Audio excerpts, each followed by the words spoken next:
दोस्तों, आज मैं एक ऐसे मुद्दे पर बात करना चाहता हूं जिसने बहुत से लोगों को सोचने पर मजबूर कर दिया है। सवाल किसी एक नेता या किसी एक पार्टी का नहीं है, बल्कि धार्मिक आस्था और राजनीति की उस सीमा का है जिसे पार नहीं किया जाना चाहिए। हाल ही में उत्तर प्रदेश की राजधानी लखनऊ में एक राजनीतिक स्वागत कार्यक्रम का वीडियो सोशल मीडिया पर तेजी से वायरल हुआ। वीडियो में भाजपा के राष्ट्रीय अध्यक्ष नितिन नवीन रथ पर सवार दिखाई देते हैं। रथ के आगे एक कलाकार भगवान बजरंगबली के स्वरूप में हाथ में गदा लिए नृत्य करता दिखाई देता है। मेरी आपत्ति किसी रथ यात्रा, रोड शो या राजनीतिक कार्यक्रम से नहीं है।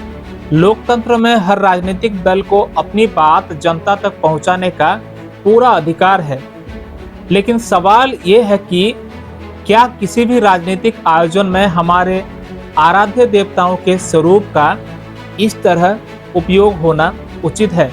सनातन परंपरा में भगवान श्री राम, भगवान श्री कृष्ण और बजरंगबली करोड़ों लोगों की आस्था के केंद्र है।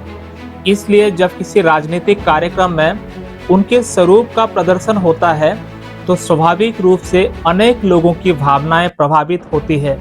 देखिए, पहले भी ऐसे कई अवसर आए जब धार्मिक प्रतीकों और राजनीतिक नारों को लेकर विवाद खड़े हुए। कभी भगवान श्री राम की तस्वीरों को चुनावी संदर्भ में उपयोग हुआ, तो कभी अन्य धार्मिक प्रतीकों को लेकर बहस छिड़ी। हर बार यही सवाल उठा कि क्या राजनीति और आस्था के बीच एक स्पष्ट मर्यादा नहीं होनी चाहिए?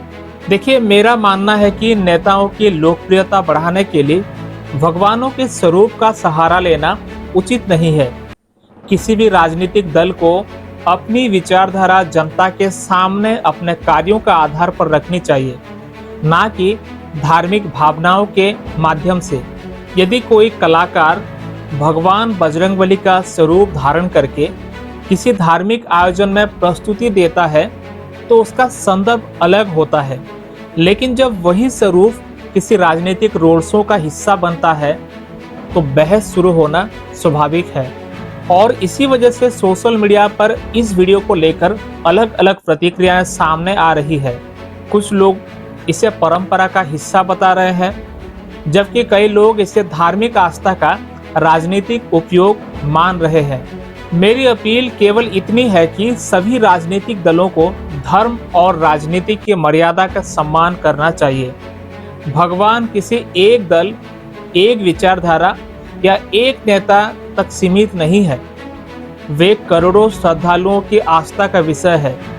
लोकतंत्र में राजनीतिक बहस हो सकती है, नेताओं की आलोचना भी हो सकती है, लेकिन धार्मिक प्रतीकों के उपयोग को लेकर हमेशा संवेदनशीलता और जिम्मेदारी दिखाई जानी चाहिए।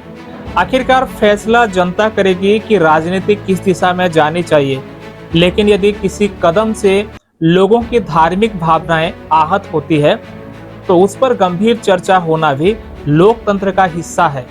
दोस्तों, आप इस पूरे मामले को किस नजरिए से देखते हैं? क्या राजनीतिक आयोजनों में देवी देवताओं के स्वरूप का उपयोग होना चाहिए, या धर्म और राजनीति के बीच में स्पष्ट दूरी बनी रहनी चाहिए? अपनी राय सम्मानजनक भाषा में कमेंट बॉक्स में जरूर साझा करें।